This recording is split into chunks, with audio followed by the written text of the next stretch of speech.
Hi, I'm Tom Stevenson, and welcome to Construction Project Management Principles. I'm a professor of construction management, and if you're new to my YouTube channel, please take a look at the playlist. You'll see that there's a lot of information here for construction professionals and those that want to get into the industry. All right, so today we're going to be looking at systems, the systems that we use in construction, on construction projects. There's a variety of different systems, and there's a lot of advantages and there's a number of disadvantages that companies must consider, and you have to think about when you're working within companies how you can leverage these systems to your advantage. All right, so let's dive in. So we're going to start off. We've got a long list of potential systems here. We're not going to go through each one, but they're going to interweave in some of our discussions, if you will. There's project management systems. How do we set up our project? Having systems in place, it really allows a business, a company, to be effective. If you don't have systems, you really kind of are like floating around, and there's a lot of chaos that's going on. So just some examples of project management systems. We have Last Planner system as part of lean construction methodologies. It's a system that allows us to be able to better formulate, plan, schedule, engage our team members, and get things done. But there's a lot of different systems within project management. BIM, Building Information Modeling. That's an integrated system depending on which level of BIM that you are taking your project to. And all these systems, they're not necessarily mutually exclusive. They can cross over each other, and they should be able to interact with each other very efficiently. So for example, safety management systems, they should be able to interact with our other, like our project management systems. They'll be more specific to ensuring that we're able to run a safe project. They'll have things like checklists that are involved, inspection processes, training for people, meetings that ensures that everybody's on focus for what's coming up, etc. And ways of documenting safe practices and accidents when they do occur, hopefully not very often and not very severely. Document control systems. Well, this has been a real boon to the industry over the last 10 years. If you go back even 10 years ago, there was a lot of companies, they really didn't have too many good document control systems. A lot of them were even still paper-based. But with new systems like Procore and FieldWire, just to name a few, it's really, really helpful because that helps us to organize ourselves. The other thing with systems to be thinking about is it should be making your life easier. It shouldn't be making it harder. A system that's making your life harder is probably not a very good system. The other thing is that people might not necessarily know why you've got this system there, and that makes it harder because they don't want to use it because they don't see the purpose of it. Cost estimation and budgeting systems. If we don't have something that sets a benchmark for how we do things, how can we improve in the future? And something like estimating and project management, like developing schedules and schedule management systems, we have to have some way of benchmarking so we can see how this is working, how our systems are working, and how we can improve on future projects, right? So that's the scheduling and time management systems. If you looked at my site a fair bit, I use a lot of Microsoft Project, and I do a lot of instruction on Microsoft Project. Well, that's part of a systems of schedule management. File naming protocols is part of that system. How do you organize your files? So these are just elements of various systems that we see in construction.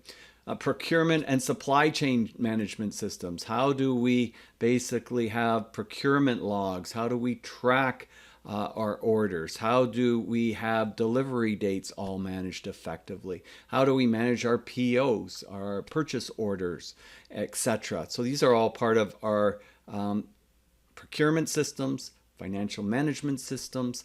A lot of these interact with each other.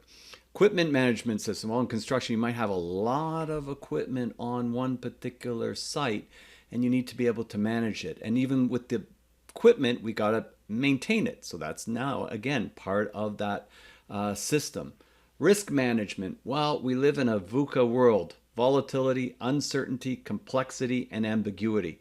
So risk management will help us to manage the things that are going on in the world, so that we can basically have a risk log and see how some of these things may impact our project. It's more project specific. I said the world there, but I really meant as far as how our project would be impacted. For certain, once we had COVID and the pandemic going, there was a risk that you would want to identify and how that's going to impact your project. And having a system there that you can review things and follow certain frameworks to make certain decisions, it makes it easier to do things because you're not sort of like just muddling through. We have a framework. These are the steps that we follow, and this helps us to be able to identify the risk, quantify the risks, and then take action as necessary.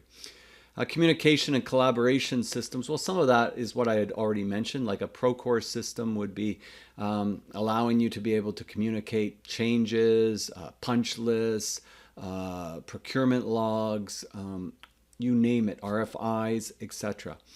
And energy management systems, again, for our mechanical industry, there's energy management systems.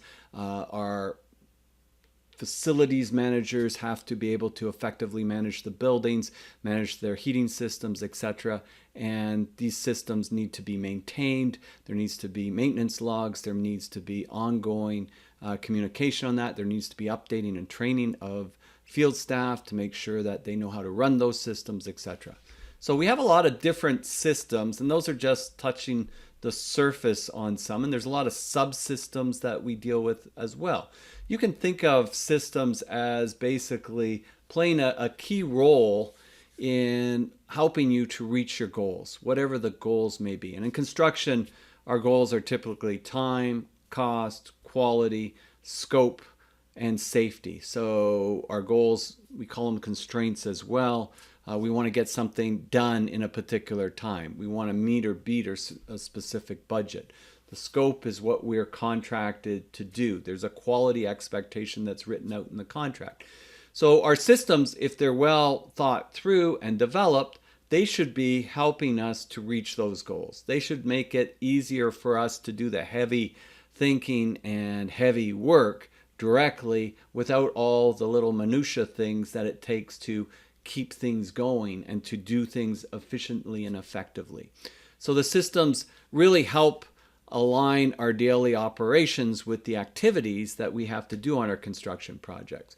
And if we can streamline our processes, develop ways of doing things. There was one of the systems that I jumped over on the previous slide was craft systems, right? How we do things, how we set up to hang drywall. What do we put in the job box? How do we organize that? That's part of a system. The more effective we are at setting that up, and we set certain methodologies of how we do that, and we develop certain checklists, then we can repeat that success over and over and over again. And if we have a benchmark for how we do it, then we can improve upon it. That's what's key too. With a system, you want to have it that this is setting how we do it, but you're always looking for how do we improve upon it? How do we build on it? If you don't have a standard operating procedure, a system for how you do things, how can you improve upon it on a steady basis? How can you improve upon that on a steady, ongoing basis? It's pretty difficult to do. So efficiency and systems really fit together. Quality assurance. How do we set up a system, quality assurance, to make sure that we don't end up with a lot of rework? So that, because rework is very expensive in construction. So we set up this system, quality assurance, and then we basically check it with basically quality control, where we actually do inspections and we check and verify how well the system is working. So they should be all in alignment with our goals and that we're trying to achieve on the project. Manufacturing does this extremely well, extremely well. We don't always do it as well in construction. So manufacturing does it extremely well. We have a ways to go. Some companies are much better at it than other companies. And so often smaller companies, they struggle with it because they're spending too much time, they're working in the business and not on the business. See, Systems thinking means you've got to work on the business. You got to invest a little bit. You got to spend a little bit of time before you can reap those rewards. So that's that time, cost, quality, scope, safety, and how they interact with each other. And systems should be helping us to achieve and meet and beat those goals on a steady, reliable basis. When we think about the aspect, as I mentioned, risk management, we have to basically have a system that we can assess and mitigate risks. Decision making, it helps us if we have a system to be able to make informed choices. So we're not, again, reacting to everything. We've got a system in place. And then when there's something that's up, because we've got everything kind of organized with the system, we can deal with it and make decisions around it. We can also improve upon that system, as I said. Continuous improvement, we go from basically this is what we're doing to this is how we can do a little bit better, incrementally, incrementally, incrementally. So if it's done well, there's a mechanism within the system to make it better over time. I'm going to talk about some of the negatives coming up because there's negatives. And when we don't do that, we run into a lot of problems. And so there's these systems drawbacks that we run into on our projects that come up, that often they can stifle innovation and creativity. So if a system is so rigid that you can't have any opportunity to really sort of change it, influence it, improve upon it, then that can be a major difficulty, right? So I've got, you can see here, rigidity within systems may discourage exploration of alternative approaches. Workers can often feel constrained by strict protocols and procedures. There can be, you get used to the system and nobody wants to change. It's like, this is how we do it. What are you talking about? We've been doing it this way for 20 years. We keep doing it that way, right? We have a system. Yeah, but the world has changed in the last 20 years, and there's people that are running circles around you using different technologies or different methodologies of doing it. You better change, right? Kodak had a fantastic system for developing film, but they didn't get into the digital side till it was too late, even though they invented the digital camera. That's kind of the difficult part to fully comprehend There's more to that story, but so we want to establish the systems in construction. Established system may create resistance to change within organization, and fear of disrupting established workflows or processes can hinder the adoption. Now, the other thing I want to say with systems, because I'm going to read this from the book Good to Great. It was written around 1999 by Jim Collins. It was a very well-researched book. You can pretty much go into any Barnes & Noble or Chapters Indigo, and you'll find it pretty much on the front shelves because it's still a bestseller to this day, because a lot of the information in there is pretty timeless. It's always interesting to me. I used to use this in one of my business classes that I teach to construction students, is that there's a number of companies in this book that were under the great side, and they're gone. They're bankrupt. And so good to great doesn't mean great to ever, great forever, if you don't follow what it says.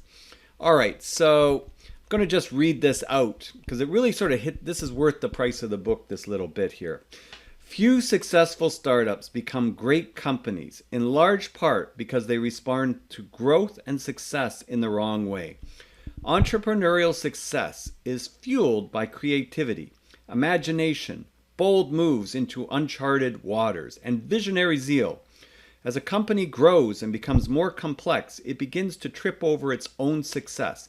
Too many new people, too many new customers, too many new orders, too many new products. What was once great fun becomes an unwieldy ball of disorganized stuff. Think of a construction business when it gets too busy. Lack of planning, lack of accounting, lack of systems, lack of hiring constraints create friction. Problems surface with customers, with cash flow, with schedules. In response, someone, often a board member, says it's time to grow up. This place needs some professional management. The company begins to hire MBAs and seasoned executives from blue chip companies. Processes, procedures, checklists, and all the rest begin to spread up like weeds. What was once an egalitarian environment gets replaced with a hierarchy. Chains of command appear for the first time. Reporting relationships become clear. An executive class with special perks begins to appear. We and they segmentations, just like in a real company.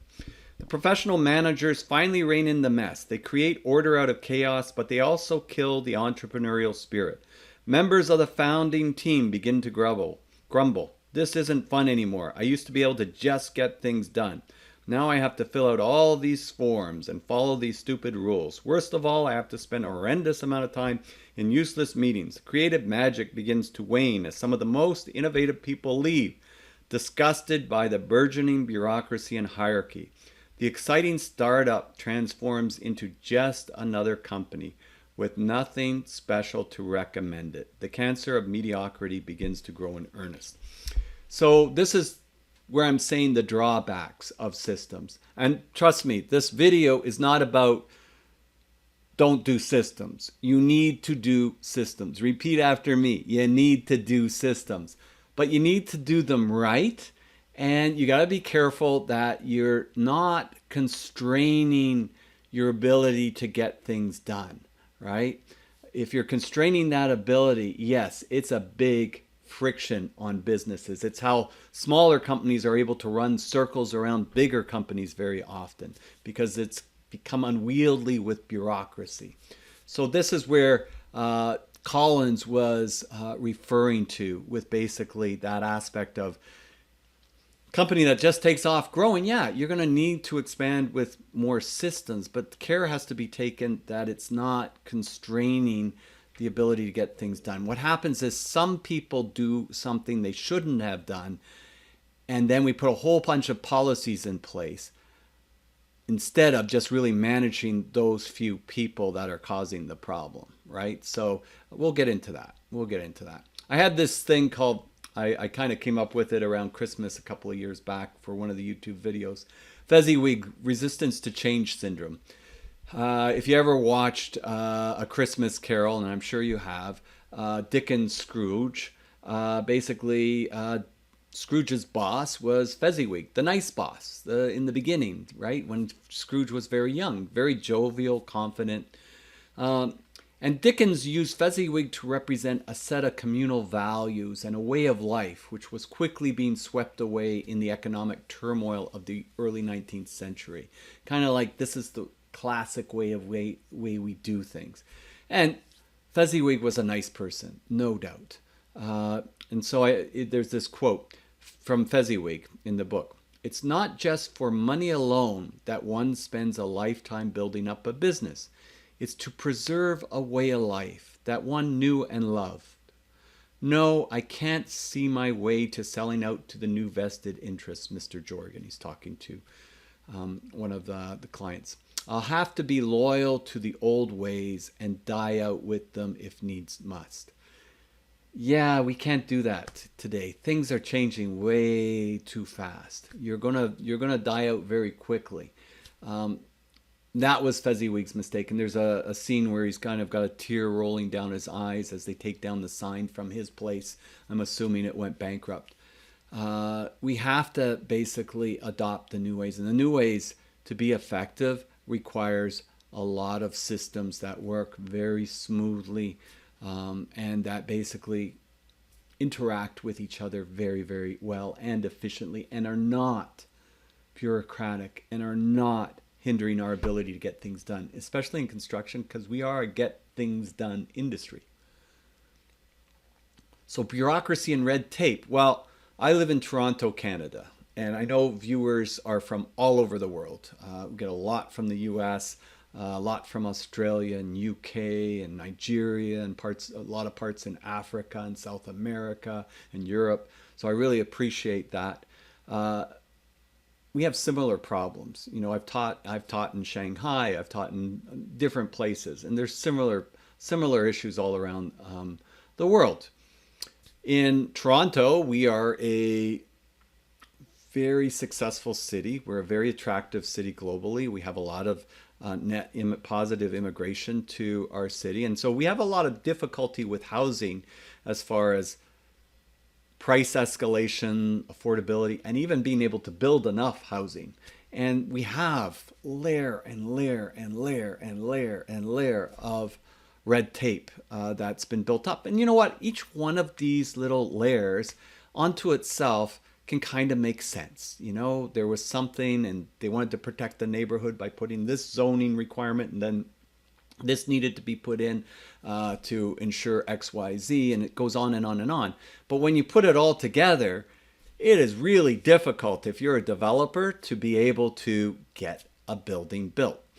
And this all becomes part of that system, the development system that developers have to go through and navigate to be able to build a condominium building like you see above.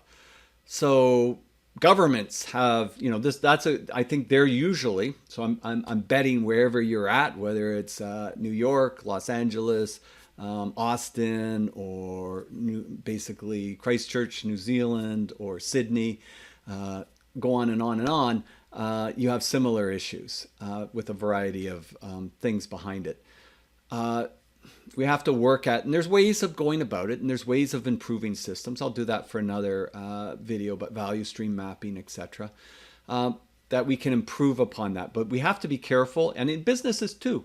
You know, I teach at a college and at a university, and I can tell you there's a lot of that goes on, to be layer upon layer upon layer, and it becomes very, very difficult to do things. Decades ago when I started at the college, you know, to develop a new program, it was still a big deal, but it was logistically doable if somebody really took an interest on it to practically do it by themselves.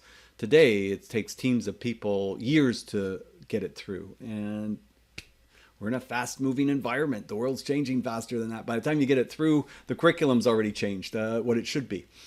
So these are some of the things we deal with. But yes, we do have to be careful of that. We also have to be careful of that we get, you know, where we try to avoid risk of any sort. And so then basically that if we're going to change our system, that might leave us open to some risks. I'm not talking about safety. I'm talking about other kinds of risks, more financial risks and methodologies, etc., like that aspect.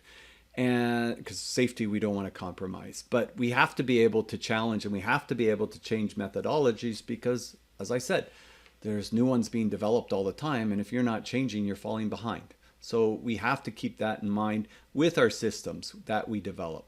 So when we think barriers to innovation and creative thinking, we have too many inflexible policies, procedures, and systems. This is what happens very often. And like I said, why is that so? It's because somebody does something, and then somebody does something else, and we put policies. But then over time, it just becomes this big thing. I saw this thing on basically the military, and it, you know, they kind of went through this whole idea of, oh, well, a soldier needs this, and then they need the night vision, and then they need this, and then they need that, and then they need this. And the soldier, they showed this picture of the soldier, and they had so much stuff on them they wouldn't be able to move. Yeah, great, they're prepared, they got everything, but they can't move, so they're kind of a sitting duck, so to speak. When we have to be cognizant of how the whole things interact with each other. They're very organic in how systems actually can work and interplay with other aspects of the business, and that can have unintended consequences. So we need to develop strategies to ensure the sweet spot to innovation and creativity is maintained.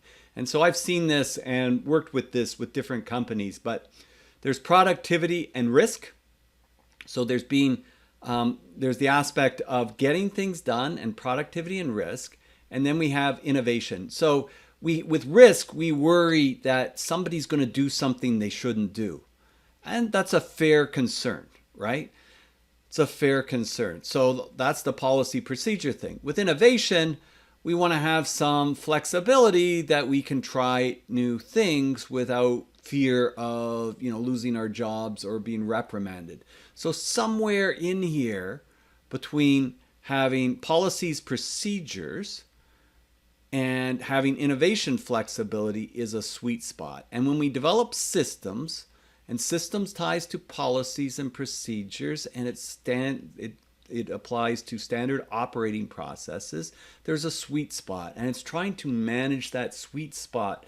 That should be our overarching strategy to be successful in our interaction with systems. And in future videos, I'm going to pull apart some different systems and take a look under the cover and, see what we can think about. But underlying this should be this thinking about the advantages of systems, but where we've got to have some caution with systems. So to conclude, systems serve as enablers that support the achievement of construction project goals: time, cost, quality, scope, safety. They give us structure, a framework for how to do things. That makes us more efficient if it's done well. That can tie to quality assurance, risk management, resource optimization, ability to make decisions, because we can have a framework and a system for developing and making decisions. Decision trees, 5 whys, root cause analysis.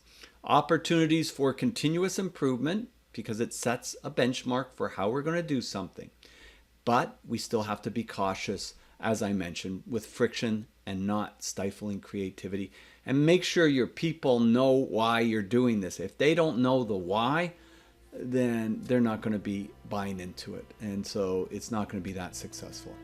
So I hope you enjoyed this video. I'm Tom Stevenson, wishing you a wonderful day and hope that you subscribe to the channel, click a like, leave a comment, help build the community. I really like that some of you are answering each other's questions as well, because sometimes I get quite busy. I can't always answer them. I try, but let's keep this community going, and I'll see you next time. Bye for now.